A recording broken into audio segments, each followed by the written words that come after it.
واللہ لا یؤمن واللہ لا یؤمن واللہ لا یؤمن، اللہ کی قسم وہ مومن نہیں، اللہ کی قسم وہ مومن نہیں، اللہ کی قسم وہ مومن نہیں۔ اور سنو میرے بھائیو، انسانیت کا درس سنو، یہ اسلام سب سے بڑا درس دے رہا ہے۔ آؤ دوسرے مذہب والوں کو میں چنوتی دیتا ہوں، چیلنج دیتا ہوں، آؤ اپنے مذہب کو قرآن کی کسوٹی پر، اسلام کی کسوٹی پر رکھو اور بتاؤ انسانیت کا سب سے بڑا علمبردار کون سا مذہب ہے، انسانیت کی سب سے اچھی تعلیم کون سا مذہب دے رہا ہے۔ آؤ قرآن، اللہ کے نبی کہتے ہیں وہ مومن نہیں، یا اللہ کون مومن نہیں؟ پھر سن لو وہ مومن نہیں۔ اللہ کے نبی کس کے بارے میں کہہ رہے ہیں کہ وہ مومن نہیں؟ ہاں پھر سن لو وہ مومن نہیں۔ اے اللہ کے نبی بار بار کیوں کہہ رہے ہیں؟ آپ ایک بار کہہ دیں تو کافی ہے، ہم مسلمان ہیں، آپ کی ہر بات پر ایمان لانا ہمارے لیے ضروری ہے، ایک بار کہہ دیں تو کافی ہے۔ آپ 3 بار کہہ رہے ہیں کہ وہ مومن نہیں، وہ مومن نہیں، وہ مومن نہیں۔ یا اللہ میرے نبی تو وہ ہیں، ایک بار کہہ دیں تو ہمارا ایمان لانا ضروری ہے، اور جس کو 3 بار کہہ رہے ہو اس بات کی اہمیت کتنی زیادہ ہے۔ فرمایا وہ مومن نہیں، مومن نہیں، مومن نہیں۔ اللہ کون مومن نہیں؟ فرمایا جو خود پیٹ بھر کے کھانا کھا لے اور اس کا پڑوسی بھوکا سو جائے وہ مومن نہیں۔ پڑوسی کا لفظ آیا ہے، یہ نہیں کہا کہ مسلم پڑوسی ہونا چاہیے۔ ہندو بھوکا مر رہا تو مرنے دو، یہودی بھوکا مر رہا تو مرنے دو، عیسائی بھوکا مر رہا تو مرنے دو، سکھ بھوکا مر رہا تو مرنے دو، بدھسٹ بھوکا مر رہا تو مرنے دو، مسلمان بھوکا نہیں مرنا چاہیے، یہ نہیں کہا جا رہا ہے۔ 3 بار وہ مومن نہیں، وہ مومن نہیں، وہ مومن نہیں۔ اور صرف یہ نہیں مومن نہیں، اللہ کی قسم وہ مومن نہیں، اللہ کی قسم وہ مومن نہیں، اللہ کی قسم وہ مومن نہیں۔ اللہ کون مومن نہیں؟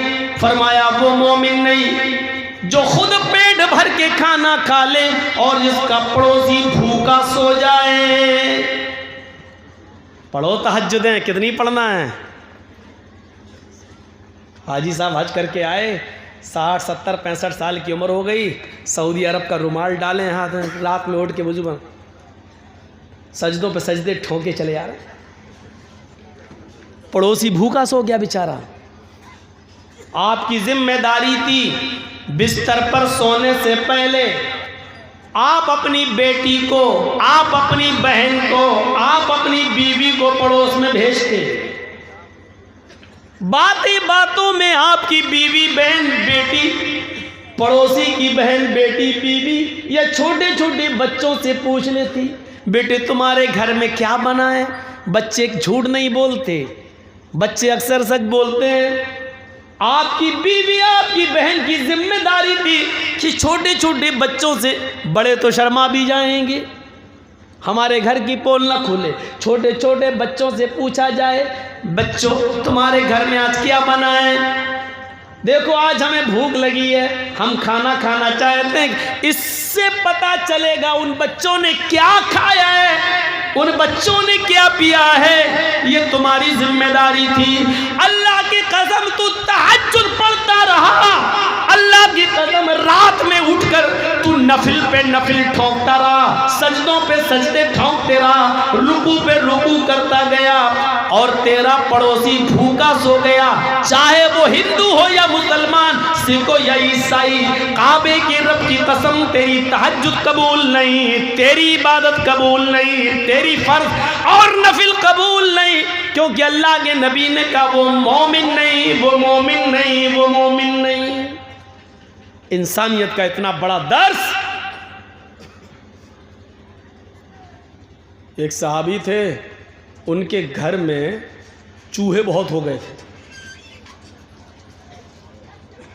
تو کسی سے انہوں نے مشورہ کیا کہ بھائی میرے گھر میں چوہے بہت زیادہ ہیں، کیا کریں یار، کوئی راستہ بتاؤ۔ تو انہوں نے کہا بہت آسان راستہ، ایک بلی پال لو۔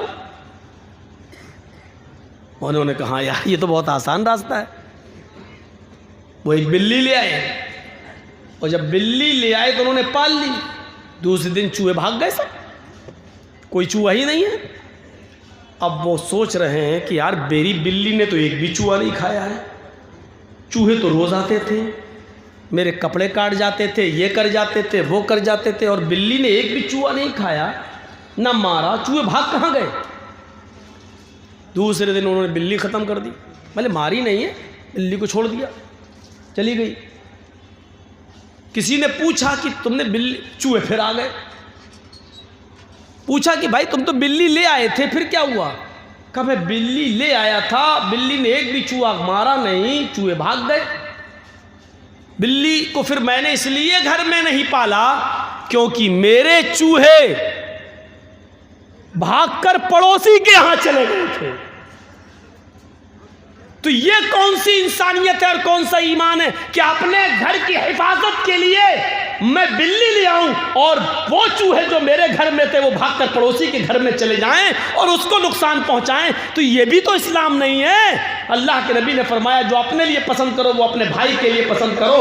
تو جو چوہے مجھے اپنے گھر میں پسند نہیں ہے تو اپنے بھائی کے گھر میں کیسے پسند کر لوں؟ اس لیے میں نے سوچا کہ ڈر کی وجہ سے بلی کے یہ چوہے پڑوسی کے گھر میں گھس گئے. پڑوسی کو ستانا بھی اچھا نہیں ہے. انہوں نے کہا بلی کو ہٹا دو, میرے چوہے مجھے نقصان پہنچائیں لیکن پڑوسی کو نہیں. اتنا احساس کس کو ہوتا ہے؟ یہاں تو یہ دیکھتے ہیں کہ میرے گھر میں کیا پکا ہے, پڑوسی کے گھر میں کیا پکا ہے, آج اس نے یہ پکایا تو میں اس سے اچھا پکاؤں. ہم نے آج 500 روپے کمائے, پڑوسی نے 800 کیسے کما لیے؟ آج یہ صورتحال ہماری ہو گئی. انسانیت کا درس دیکھیے. اللہ کے نبی فرماتے ہیں مومن نے عبداللہ ابن عمر رضی اللہ تعالیٰ عنہ, کون نہیں جانتا, جلیل القدر صحابی حضرت عمر فاروق کے بیٹے, ان کے گھر عقیقہ ہوا. عبداللہ ابن عمر اپنے بیٹے کا عقیقہ کر رہے ہیں. بکرے 2 جانور خرید کے لائے تو اپنی بیوی سے کہا اس کو 7ویں دن ذبح کرنا ہے نا, عقیقہ 7ویں دن ہے, 7ویں دن اس کو ذبح کرنا ہے. دیکھو میری بیوی, جب بکرے ذبح ہو جائیں اور گوشت پک جائے 7ویں دن تو میرے پڑوسی کو ضرور پہنچا دینا اس کا گوشت. پڑوسی یہودی تھا. ایک بات یاد رکھیے گا, سنیے, پڑوسی کون تھا؟ یہودی. اور حضرت عبداللہ ابن عمر کے ہاں آج بچہ پیدا ہوا, کل 2 جانور لے آئے, کل 2 جو ذبح کرنا تھا, 2 خصی, 2 بکرے, 2 مینڈے, 2 مینڈے وہ لے آئے. اور کہا بیوی 7ویں دن جب ذبح ہو جائیں اور گوشت پک جائے تو پڑوسی کو پہنچا دینا. کہا ٹھیک ہے. پھر جب 4 دن رہ گئے, کہا دیکھو بھولنا نہیں, پہنچا دینا. کہ ہاں ٹھیک ہے. 3 دن رہ گیا, دیکھو پہنچا دینا, بھولنا نہیں. 1 دن رہ گیا, پہنچا دینا, بھولنا نہیں. آج عقیقہ ہے, بکرا دونوں جانور ذبح کر دیے. جیسی چھری چلا کر ذبح کر دیے, بولے دیکھو گوشت پک جائے تو بھولنا نہیں, پڑوسی کو دے دینا. اب بیوی ہاں ٹھیک ہے دے دوں گی. کھال اترنے لگی, جب بوٹیاں بننے لگیں پھر آئے عبداللہ ابن عمر, بن گئی گوشت کی بوٹیاں؟ نہیں ابھی بن رہی ہیں. ہاں دیکھو جب گوشت پک جائے تو پڑوسی کو ضرور پہنچا دینا. بیوی کہتی ہاں معلوم ہے بھائی, 5-6 دن سے آپ بول رہے ہیں, میں سن لیا ہے, پہنچا دوں گی. ہانڈی جب چولہے پہ رکھ دی اور گوشت جب بھننے لگا تو کہا تیار ہو گیا. کیوں, آپ کو زیادہ بھوک لگ رہی ہے کیا؟ کہا نہیں بھوک کی بات نہیں ہے. پھر کہا میں یہ دیکھ رہا ہوں کہ کب پکے گا. میرے پڑوسی کو, بیوی کو اب بہت غصہ آ گیا. کوئی بات بار بار کہی جائے تو آدمی پک جاتا ہے. مجھے یاد ہے, یہ کوئی آدمی مجھے ایئرپورٹ پہ سے لینے گئے اور لے کے آئے, مولانا صاحب ہمارے ہاں کے حالات بہت خراب ہیں, ذرا سنبھل کے بولنا, ایسا مت بولنا. میں نے کہا ٹھیک ہے بھائی یاد رکھوں گا. جب تک گاڑی چلتی رہی وہ یہی سمجھاتے رہے ہم کو. میں نے کہا ٹھیک ہے. اصل میں وہی ذمہ دار تھے اور تھانے میں ان سے لکھوا لیا گیا تھا کہ اگر کچھ ہوا تو سب سے پہلے میں تمہیں پکڑوں گا. تو ان کو تو ڈر اس لیے لگا ہوا تھا. اب گاڑی سے اترے, جس روم میں ہم کو ٹھہرایا, مولانا دیکھیے بھائی میری عزت کا سوال ہے. میں نے کہا ٹھیک ہے. ناشتہ آیا, پانی پیا, دیکھیے مولانا بہت زیادہ وہ CID والا پریشان کر رہا، بار بار فون کر رہا ہے. میں نے کہا ہاں بھائی ٹھیک ہے بھائی، میں صحیح بولوں گا، گھبراؤ نہیں. کھانا کھلا رہا تب بھی وہی، اس کا دماغ وہی لگا ہوا ہے. اسٹیج پہ بیٹھ گیا، آدھے گھنٹے تک دوسروں کی تقریر چل رہی تھی، میں بیٹھا رہا، اور جیسے ہی میں کرسی پہ بیٹھا پھر کان میں کہہ دیا مولانا ذرا خیال رکھیے گا. اب میں راگ ایئرپورٹ سے لے کے یہاں تک اس نے پکا کے رکھ دیا. میں نے شروعات ہی وہیں سے کر دی، اور پوری 2 گھنٹے تک میں نے پھر تو تقریر کی، جس سے منع کیا وہی سب سے زیادہ بولا. اور پیچھے مڑ کے دیکھا تو سب غائب، ہے ہی نہیں، بھاگے. اور بعد میں جب جلسہ ختم ہوا تو گاؤں والوں میں فون نمبر ہوتے ہی ہیں، کسی سے میں نے پوچھا فون کر کے، پتہ چلا 3 دن کے بعد وہ گاؤں میں آیا. وہ آدمی 3 دن کے بعد آیا، گاؤں چھوڑ کے بھاگ گیا تھا. کہتا کہ اس مولوی کو جتنا منع کرو گے اتنا ہی کرے گا. ہم نے کہا یہ آدم علیہ السلام کی فطرت ہے، میرے اندر بھی ہے. اللہ تعالیٰ نے کتنی بار کہا دیکھو جنت میں خوب کھاؤ، جتنا کھا سکتے ہو کھاؤ، ٹہلو گھومو آدم سے، لیکن اس پیڑ کے پاس مت جانا، اس درخت کے قریب مت جانا. اور جس سے منع کیا گیا وہ وہیں چلے گئے. تو یہ تو آدم کی فطرت میں شامل ہے، ہم بھی تو انسان ہیں. ارے ایک بار کہہ دیا، 2 بار کہہ دیا، تم کسی کو پکاؤ گے؟ اب ایسا لگتا ہے کہ پھر بعد میں غصہ آ گیا. پھر مجھے ایسا لگا جیسے میں تمہارا نوکر بن کے آیا ہوں. ٹھیک ہے، جلسہ کمیٹی کو حق ہے کہنے کا، کیونکہ علاقے کا ماحول وہ جانتے ہیں، بالکل حق ہے ان کو کہنے کا. لیکن ایک بار عقل مند عالم وہ ہے جو ایک بار کہہ دیا جائے وہ سمجھ جائے اور اس کو اپنے حساب سے پھر بولنا ہے. لیکن ایئرپورٹ سے لے کر گھر تک، کھانا کھلانے تک، ناشتے تک، پانی چائے لاؤ تب بھی، یہاں تک کہ جب بولنے جا رہا تب بھی کان میں مولانا صاحب بہت حساس علاقہ ہے، بہت خطرناک ماحول ہے، ذرا صحیح سے بولیے کہ بڑی مشکل سے پرمیشن ملی. چپ رہو یار، دماغ پکا کے رکھ دیا. پھر ہم وہیں سے بولنا شروع کر. تو بیوی کو بار بار کہا، جانور لائے تو کہا، 6 دن پہلے کہا، 5 دن پہلے کہا، 4 دن، 3 دن، 2 دن، 1 دن، ذبح ہو گیا اس دن بھی، بوڈیاں بن رہی اس دن بھی. جب چولہے پہ پکنے لگا تو کہا زیادہ بھوک لگ رہی ہے آپ کو؟ کہا مجھے نہیں پک رہی، ہمیں پڑوسی کی فکر ہے. ارے میں نے سن لیا، بار بار پڑوسی پڑوسی. ارے مجھے معلوم ہے، پکنے تو دو، ایسی دے دوں کچا کیا؟ ارے میری بیوی مجھ پر کیوں برس رہی ہو؟ کہا برسوں گی نہیں، 7 دن سے وہی پکائے چلے جا رہے، پڑوسی پڑوسی پڑوسی پڑوسی. تو جانتے ہو عبداللہ ابن عمر نے کیا جواب دیا؟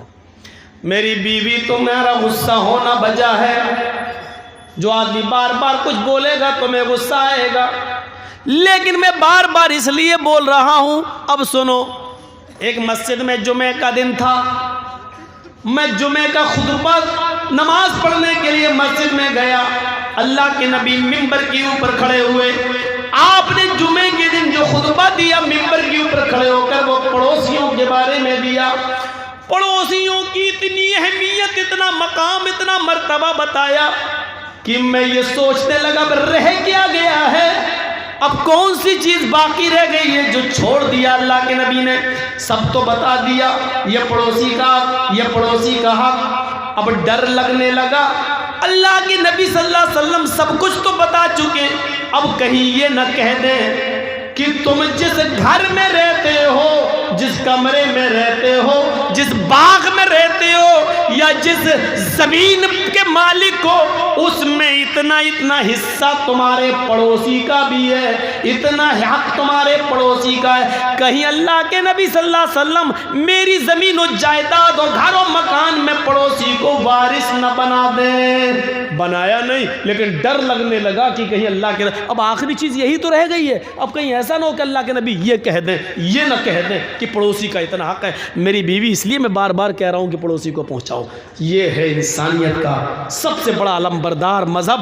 میرے پیارے ساتھیوں، ذرا غور کرو، انسانیت سب سے زیادہ اگر ملے گی تو اسلام کے اندر ملے گی. ہندو، مسلمان، یہودی اور عیسائی کی کوئی قید نہیں لگائی گئی ہے، کوئی قید نہیں. آئیے ایک اور چیز بتائیں تمہیں، اچھی لگے گی.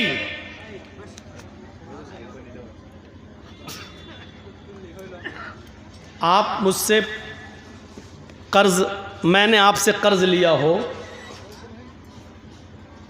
کہ بھیا کہاں جا رہے ہو، زیادہ اٹھا بیٹھا مت کرو سامنے سے، میں ٹھیک ہے ادھر سے نکل جائیں، ایک تو ویسے ہم ان کیمرے والوں سے پریشان ہیں۔ تو مولانا جرجی صاحب نے آپ سے قرض لیا ہے 20,000 روپے 50,000 روپے، اور کہا 1 ہفتے میں ہم آپ کو دے دیں گے، اور آپ نے 1 ہفتے کے لیے ہمیں دے بھی دیا، اور آپ 5 ہی دن میں ہم سے مانگنے لگے، تو ہم یہی تو کہیں گے کہ صاحب ابھی تو 1 ہفتے کا میں نے وعدہ کیا، ابھی تو 5 ہی دن ہوئے ہیں بھائی، ابھی وقت پورا نہیں ہوا ہے، 2 دن اور رک جاؤ۔ جب ہم پورے ہفتے میں آپ کو نہ دیں تب آپ ہم سے شکایت کر سکتے ہیں۔ یہی صورتحال اللہ کے نبی کے ساتھ ہوئی۔ ایک یہودی سے اللہ کے رسول نے قرض لیا، 1 ہفتے کا وعدہ کر، 5واں دن ہوا اس نے قرض مانگنا شروع کر دیا، اے اللہ کے رسول میرا قرض مجھے دے دیجیے جو ہم نے آپ کو دیا تھا۔ تو اللہ کے رسول نے فرمایا ابھی تو نہیں ہے میرے پاس۔ دیکھیے گا مالک اللہ کے رسول، اس بستی کے مالک اللہ کے نبی اشارہ کر دے تو یہودی پٹ جائے۔ اللہ کے نبی نے کہا کہ میرا قرض دو، اللہ کے نبی نے فرمایا اچانک تم قرض مانگنے لگے ہو، ابھی تو 5 ہی دن ہوئے ہیں، میں نے تو 1 ہفتے کا وعدہ کیا تھا۔ اس نے کہا ٹھیک ہے میں نے 1 ہفتے کا وعدہ کیا تھا آپ نے، اگر مجھے آج ہی ضرورت پڑ گئی ہے تو میں کیا کروں، مجھے آج ہی چاہیے۔ اللہ کے رسول صلی اللہ علیہ وسلم فرماتے کہ آج تو آنن فانن میں کر نہیں پاؤں گا، اتنی جلدی میرے پاس انتظام کیسے ہو سکتا ہے، تم نے تو اچانک میرے سامنے اپنے قرض کے لیے ہاتھ پھیلا دیا۔ اس یہودی نے غصے میں کہا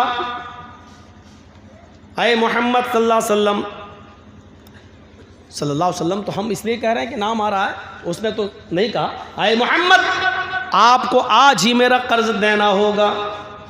آپ نے کہا وہ تو نہیں ہے، ابھی 2 دن باقی ہے، میں 2 دن کے اندر اندر تمہارا قرض واپس کر دوں گا انشاءاللہ۔ اس نے کہا مجھے آج ہی چاہیے، اور اگر آپ میرا قرض نہیں دیتے ہیں تو میں اس جگہ سے تمہیں جانے نہیں دوں گا، اس جگہ سے میں تمہیں اٹھنے نہیں دوں گا۔ امام بیہقی اپنی سنن کے اندر اس روایت کو لاتے ہیں، سنن بیہقی کی روایت۔ اللہ کے نبی کہتے ہیں پھر تمہاری مرضی، اگر تم مجھے اس جگہ سے جانے نہیں دیتے ہو تو میں اسی جگہ بیٹھ جاتا ہوں۔ اپنے سر سے عمامہ اتارا اور اسی جگہ پر اللہ کے نبی بیٹھ گئے، بچھایا اور بیٹھ گئے، وہ یہودی بھی بیٹھ گیا۔ ظہر کی اذان کا وقت ہوتا ہے، اللہ کے رسول فرماتے ہیں یہودی مجھے اتنی دیر کے لیے مہلت دے دے کہ میں مسجد میں جاؤں اور نماز پڑھ کر واپس آ جاؤں اور اس جگہ پر بیٹھ جاؤں۔ اس یہودی نے کہا میرا قرض دے دو اور شوق سے نماز پڑھنے جاؤ، اور اگر نہیں دیتے ہو تو میں نماز پڑھنے کے لیے بھی آپ کو یہاں سے اٹھنے نہیں دوں گا۔ آپ نے ظہر کی نماز وہیں پڑھی، عصر میں بھی اجازت نہیں دی، عصر بھی وہیں پڑھی، مغرب بھی وہیں پڑھی، عشاء بھی وہیں پڑھی، رات بھر بھی اس نے اٹھنے نہیں دیا۔ آپ نے پوری رات وہیں گزاری، فجر کی اذان کی آواز آئی، آپ نے فجر بھی وہیں ادا کی، سورج نکلنے تک آپ وہیں رہے۔ جب سورج نکل گیا اور کافی بلند ہو گیا تب وہ یہودی اللہ کے نبی صلی اللہ علیہ وسلم کے قریب آ کر بیٹھتا ہے اور کہتا ہے محمد صلی اللہ علیہ وسلم میں آپ سے قرض نہیں مانگنا چاہتا تھا، نہ میرا ارادہ تھا کہ قرض مانگا جائے، بلکہ کل ہی میں نے اپنی کتاب تورات کو پڑھا تھا، کل ہی میں نے اپنی کتاب تورات کو پڑھا تھا، اس تورات میں لکھا تھا کہ آخری نبی جو آئے گا وہ بڑا حلیم اور بردبار ہوگا، اس کو غصہ نہیں آئے گا، اس کو سخت سے سخت لہجے میں بھی اس سے گفتگو کی جائے گی تو وہ خندہ پیشانی سے سنے گا، اس کی پیشانی پر پسینہ نہیں آئے گا، وہ بدتمیز نہیں ہوگا، اس کے اخلاق بہت اچھے ہوں گے۔ بس یہی سوچ کر میں آپ کو آزمانا چاہتا تھا، میں دیکھنا چاہتا تھا کہ وقت سے پہلے قرض مانگوں تو آپ کو غصہ آتا ہے یا نہیں آتا ہے۔ آپ اپنے صحابیوں سے ہمیں پٹواتے کہ نہیں پٹواتے؟ میں یہ دیکھنا چاہ رہا تھا۔ آپ لوگوں نے جس حساب سے بھی کیا، اللہ تعالیٰ آپ کے جلسے کو کامیاب کرے، مینیج کر کے ہندوستان میں چلتا۔ تو میرے بھائیوں، عرض اتنا کرنا تھا مجھے، انسانیت یہاں سے سیکھیے آپ۔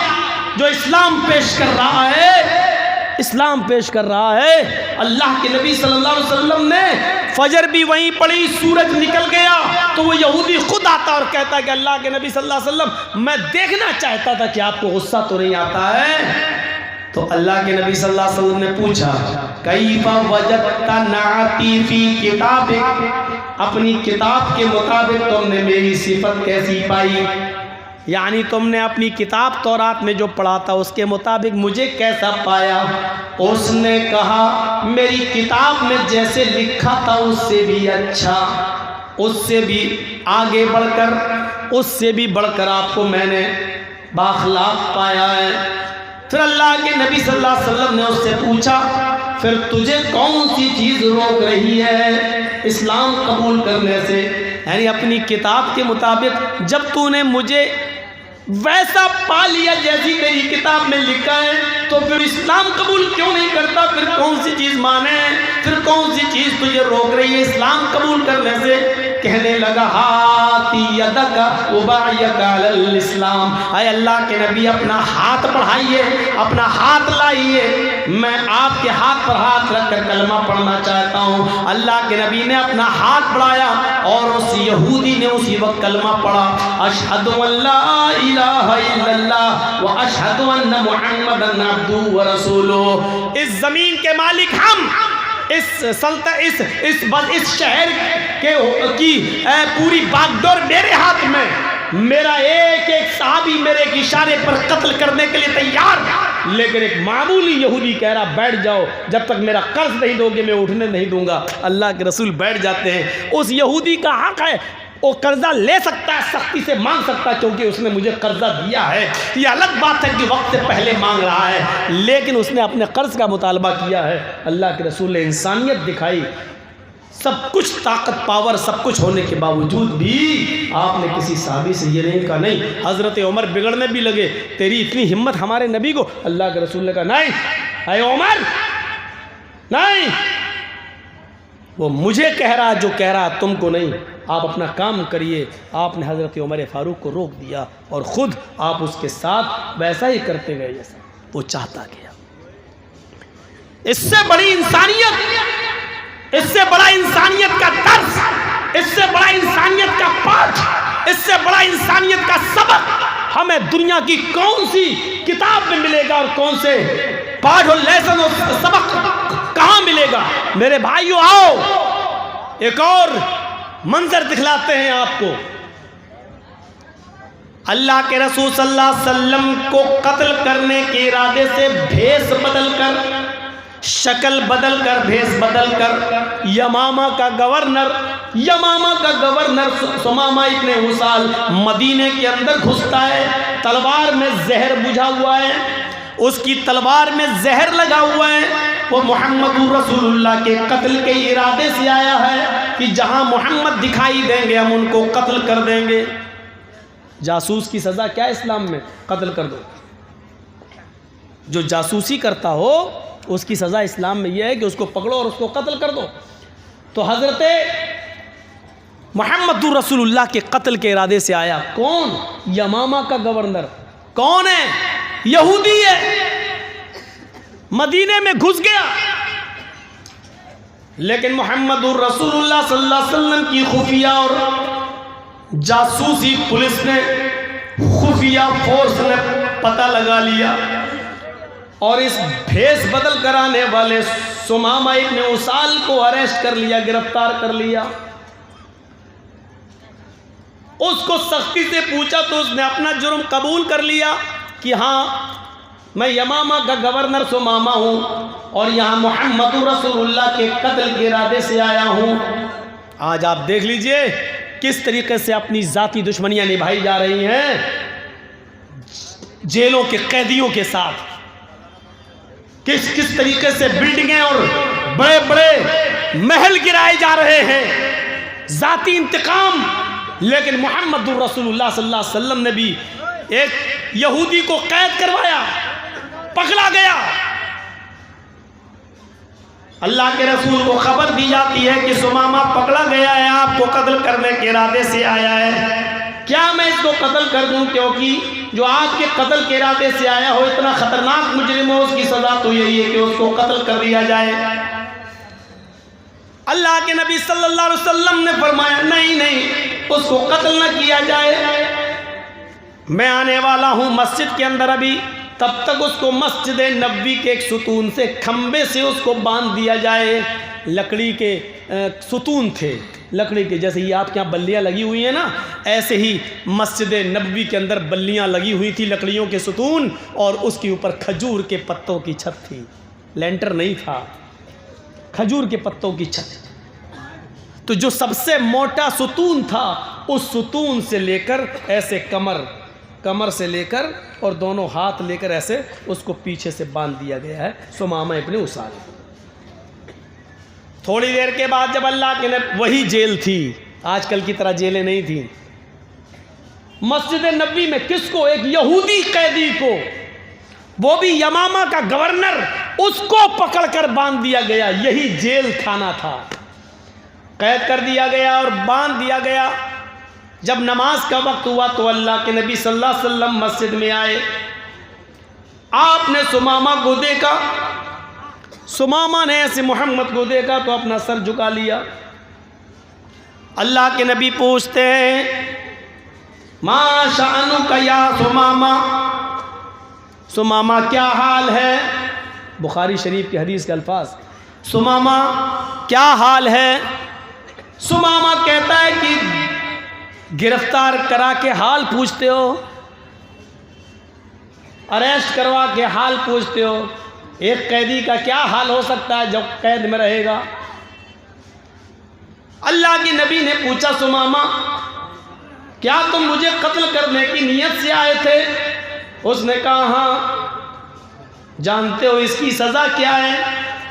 بہت اچھی طریقے سے جانتا ہوں، اس کی سزا یہی ہے کہ جو آپ کو قتل کرنے کے ارادے سے آیا ہے اور پکڑا گیا تو اس کو بھی قتل کر دیا جائے۔ آپ نے کہا ثمامہ اب تم بتاؤ کہ میں تمہارے ساتھ کیا سلوک کروں؟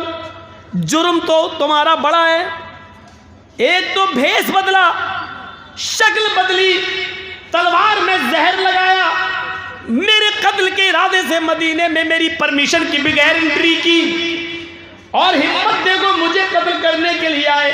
سزا تو یہی ہے کہ تم پکڑے گئے تمہیں قتل کر دیا جائے، لیکن پھر بھی میں تم سے پوچھتا ہوں کہ بتاؤ تمہارے ساتھ کیا سلوک کیا جائے؟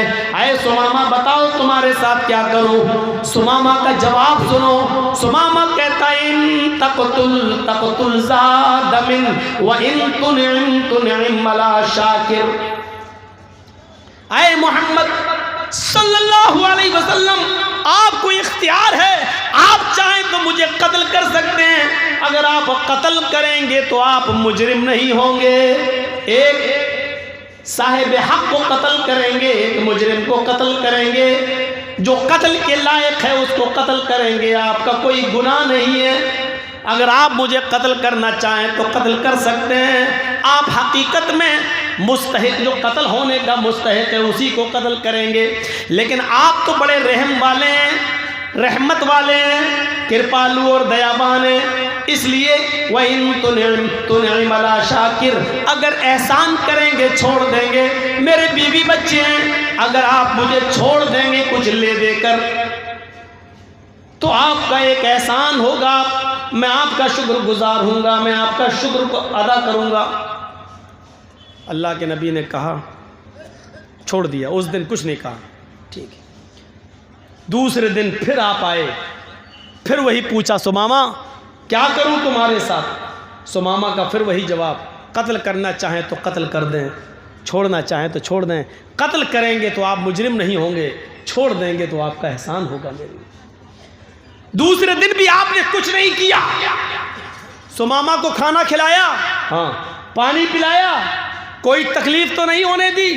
نہیں اللہ کے رسول، میں ثمامہ کو صرف باندھے ہوں، بس کھانے کے وقت چھوڑ دیتا ہوں پھر باندھ دیتا ہوں۔ قضائے حاجت پیشاب پائخانے کے لیے جاتا ہے تو اس وقت کچھ لوگ اس کے ارد گرد رہتے ہیں، چاروں طرف سے گھیرا لگا لیتے ہیں اور پھر اس کو پکڑ کے پھر یہاں باندھ دیتے ہیں۔ کوئی کمی نہیں ہونے دی جا رہی ہے، ہم لوگ بھوکے رہتے ہیں لیکن سمامہ کو کھانا کھلاتے ہیں۔ آپ نے کہا ٹھیک۔ تیسرے دن پھر سمامہ سے پوچھا، سمامہ بولو تمہارے ساتھ کیا کروں، کیا حال ہے؟ کہا جس حال میں ہوں اسی حال میں، کیا کروں؟ کہا اللہ کے نبی کیا بار بار پوچھتے ہیں کیا کروں؟ کل بھی پوچھا، پرسوں بھی پوچھا، آج بھی پوچھ رہے کیا کروں؟ میرا وہی جواب ہے، آپ اگر قتل کرتے ہیں تو ایک مستحق کو قتل کر رہے ہیں، ان تقتل ذات دم، قتل کرنا چاہیں تو کر دیجئے، ایک خون والے کو خون کر رہے ہیں، ایک ایسے انسان کو آپ ماریں گے جو واقعی مرنے کے لائق ہے، مرنے کا حق ہے، اس کا مرنے کا حق رکھتا ہے وہ، اور اگر چھوڑ دیں گے تو آپ کا ایک احسان ہوگا۔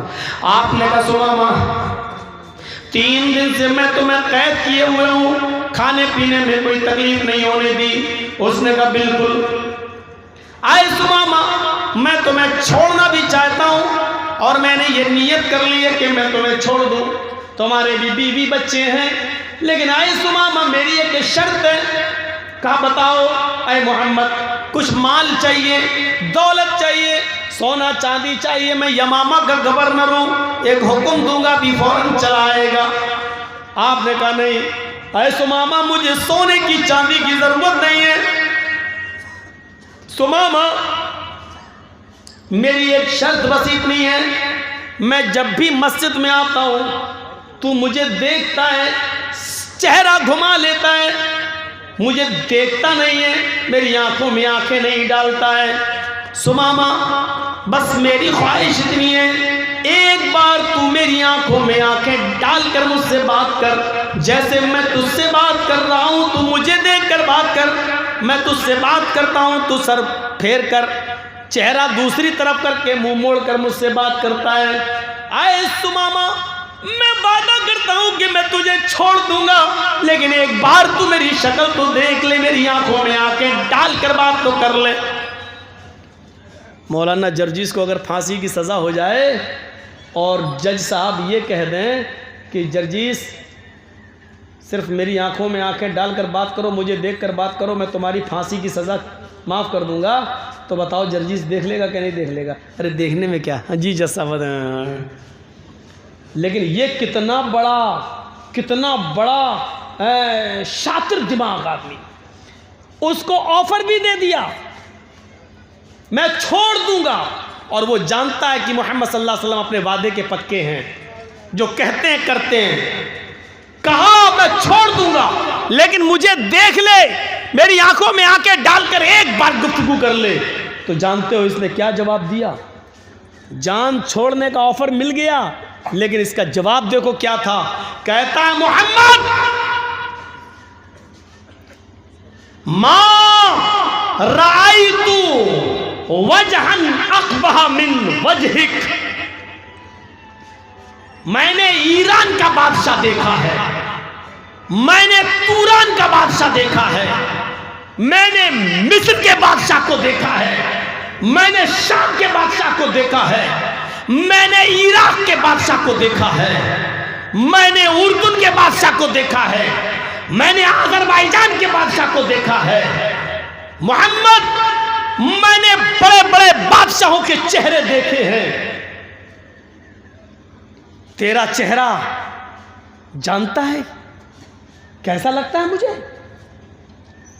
ما رأیت وجہا اقبح من وجہک، چہروں میں سب سے گندا اگر کسی کا چہرہ ہے، سب سے بدصورت اگر کسی کی شکل ہے تو اے محمد تیری ہے، جا، نہیں دیکھتا تیرا چہرہ، قتل ہو جانا گوارا ہے، تجھے دیکھنا گوارا نہیں۔ ذرا غور کیجئے، ضد دیکھیے اس کی۔ ما رأیت وجہا اقبح من وجہک، دنیا میں بڑے بڑے چہرے دیکھے، سب سے گندا چہرہ تیرا چہرہ ہے، نہیں دیکھتا۔ جس چہرے کو عرش والے نے سراجم منیر کہا ہو،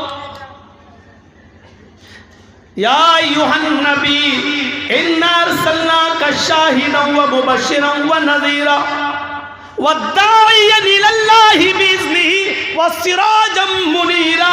ہم نے روشن چاند، سراجا منیرا، روشن سورج بنا کر بھیجا ہے. جس چہرے کو اللہ تعالیٰ نے چمکتا ہوا روشن سورج کا ہو، اس کو یہ سب سے گندا چہرہ کہہ رہا ہے. جس چہرے کو کبھی سلیم نے اندھیرے میں دیکھا تو کہنے لگتی ہے محمد اندھیری رات میں میرے پاس آئے تو ایسا لگا جیسے میرے گھر میں کسی نے چراغ روشن کر دیا. جن کے بارے میں حضرت علی نے یہ کہا ہو کہ اللہ کے نبی کا چہرہ جب دیکھتے تو ایسا لگتا جیسے سورج کی روشنی میں تلوار چمکتی، ایسی محمد رسول اللہ کا چہرہ چمکتا اور دمکتا. اور جس چہرے کو دیکھ کر کبھی حسان ابن ثابت نے کہا تھا وَأَحْسَنَ مِنْكَ لَمْ تَرَ قَطُّ عَيْنِي وَأَجْمَلَ مِنْكَ لَمْ تَلِدِ النِّسَاءُ. میری آنکھوں نے آپ سے زیادہ حسین کوئی چہرہ ہی نہیں دیکھا، اور دنیا کی کسی عورت نے آپ سے زیادہ خوبصورت بچہ پیدا ہی نہیں کیا، آپ سے زیادہ حسین بچہ پیدا ہی نہیں کیا. جس چہرے کو میرے بھائیو اتنا خوبصورت کہا گیا ہو، اس چہرے کے بارے میں یہ سمامہ کہتا ہے دنیا میں سب سے گندا اگر کسی کا چہرہ ہے تو اے محمد تیرا جان نہیں دیکھتا. حضرت عمر فاروق کی ہاتھ تلوار پہ مچلنے لگتی ہے. نبی اکرم کے چہرے کی طرف دیکھتے ہیں، اللہ کے نبی نے چہرے عمر فاروق کے ہاتھ کو دیکھا، وہ تلوار کی میان پہ مچل رہا ہے. ادھر دیکھا، فرمایا عمر تلوار نکالنے میں جلدی نہ کیا کرو، عمر تلوار نکالنے میں جلدی نہ کیا کرو. علامہ احسان الہی ظہیر نبی اکرم صلی اللہ علیہ وسلم کی زبان سے نکلے ہوئے ان جملوں کے بعد کہا کرتے تھے کہ اللہ کے نبی نے کہا تھا عمر جلدی نہ کیا کرو، کیونکہ جب تم میان سے تلوار نکالتے ہو تو تمہاری تلواروں کی چمک دیکھ کر آسمان بھی پسینہ چھوڑ دیتا ہے، تمہاری ننگی تلوار دیکھ کر آسمان کی پیشانی پر بھی پسینہ آ جاتا ہے، تمہاری تلوار کی چمک دیکھ کر آسمان بھی ڈر جاتا ہے، وہ بھی پسینہ پسینہ ہو جاتا ہے. عمر تم تلوار نکالنے میں بہت جلدی کرتے ہو، تلوار نکالنے میں جلدی نہ کیا کرو. حضرت عمر فاروق نے کہا اللہ کے رسول وہ آپ کے چہرے کو سب سے گندا چہرہ کہتا ہے، صرف آپ کا اشارہ ہو اس کی گردن ابھی یہی طرف رہی ہوگی، اس کے جسم سے الگ کر دیتا ہوں. فرمایا نہیں اے عمر، گورنر ہے یمامہ کا، اونچی پوسٹ پر ہے، اور جو اونچی پوسٹ پر ہوتا ہے اس کی عقل کچھ زیادہ ہی ہوتی ہے، اس کو کچھ تکبر ہوتا ہے، اس کو بھی اپنی گورنری پر تکبر ہے. جانے دو اے سمامہ، ٹھیک ہے میری شکل نہیں دیکھتا مت دیکھ، میرا چہرہ نہیں دیکھتا مت دیکھ، اچھا جا ذرا میرے کچھ صحابیوں کے ساتھ اس مدینہ کو دیکھ لے، اس بستی کو دیکھ لے، ایک چکر لگا لے، دیکھ یہاں کیسا امن برس رہا ہے، کیسی شانتی برس رہی ہے، کتنا امن کا ماحول ہے، ذرا جا اور میری اس مدینے کی بستی کو دیکھ لے. سمامہ پیچھے سر کر کے کہتا ہے اے محمد نہ تجھے دیکھتا ہوں نہ تیری بستی کو دیکھنا گوارا ہے. جس طرح تیرا چہرہ سب سے گندا، مارائی تو بلدن اقبح من بلدک، تیری بستی بھی سب سے گندی بستی، تیرا شہر بھی سب سے گندا شہر. ہم نے ایران دیکھا، شام دیکھا، عراق دیکھا، مصر دیکھا، فلسطین دیکھا، ہم نے سب دیکھا، سب سے گندا شہر اگر کوئی نظر آیا تو تیرا شہر مدینہ نظر آیا. قتل ہو جانا گوارا، نہ تیرا چہرہ دیکھنا گوارا، نہ تیری بستی دیکھنا گوارا.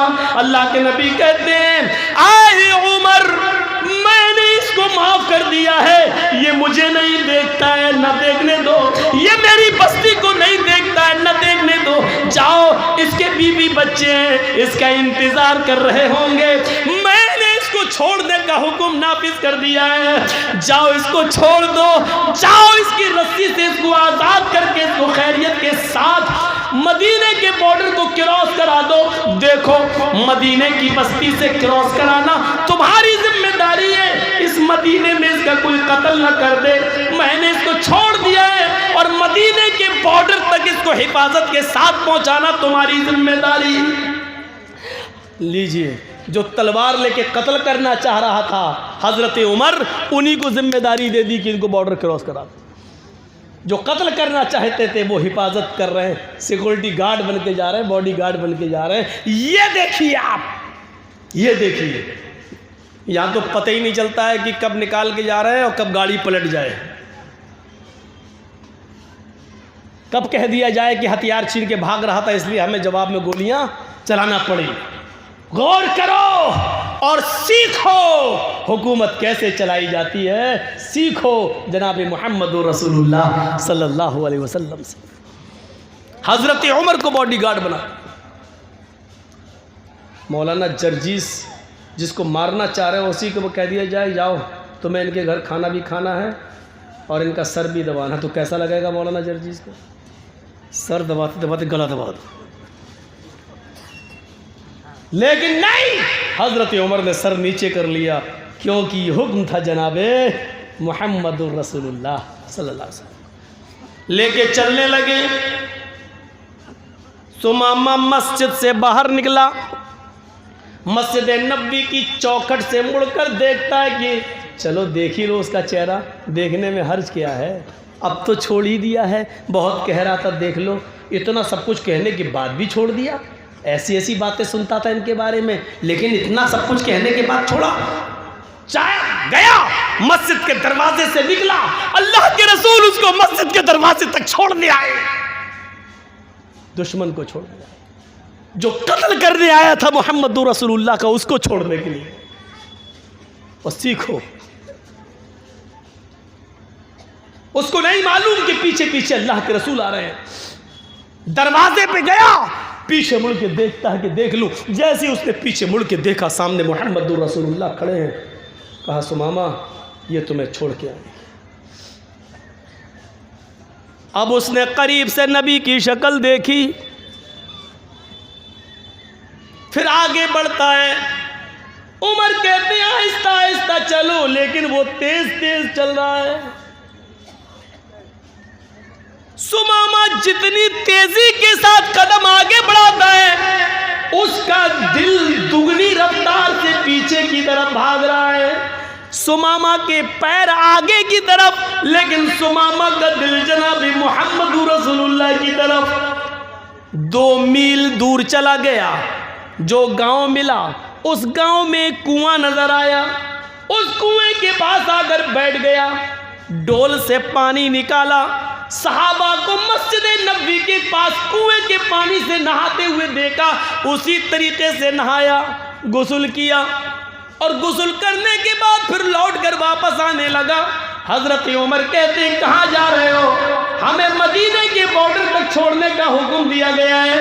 ثمامہ سنتا ہی نہیں ہے، ثمامہ سیدھے سیدھے بھاگتا ہے، آگے آتا ہے اور مسجد نبوی کی چوکھٹ کو پکڑ لیتا ہے، کہتا ہے محمد ابن عبداللہ، اللہ کے نبی ابھی بھی مسجد نبوی میں بیٹھے ہوئے تھے، اپنے صحابہ کرام کے ساتھ کچی زمین پر بیٹھے ہوئے تھے، ہاں مٹی کے اوپر بیٹھے ہوئے تھے۔ اس نے اپنے صحابہ کے بیچ میں محمد رسول اللہ کو بیٹھے ہوئے دیکھا، اس نے سمجھ لیا چاروں طرف ستاروں کے بیچ میں جو سب سے زیادہ چمک رہا ہے 14ویں رات کی طرح وہی محمد رسول اللہ ہے۔ اس نے زوردار الفاظ میں کہا محمد ابن عبداللہ۔ اللہ کے نبی پیچھے مڑ کے دیکھتے ہیں، کہتے ہیں اٹھ گئے، ثمامہ کیا ہوا؟ مدینے میں کیا کسی نے پریشان کیا؟ میں نے تمہیں چھوڑ دیا تھا، کیا میرے کسی صحابی نے تمہیں گالی دی؟ میرے کسی ساتھی نے تمہیں مارا؟ عمر کو بھیجا تھا تمہارے ساتھ بارڈر تک چھوڑنے کے لیے، پھر کیا بات ہے کہ تم یہاں آ گئے ہو؟ کیا عمر نے تمہاری گردن پہ تلوار رکھی؟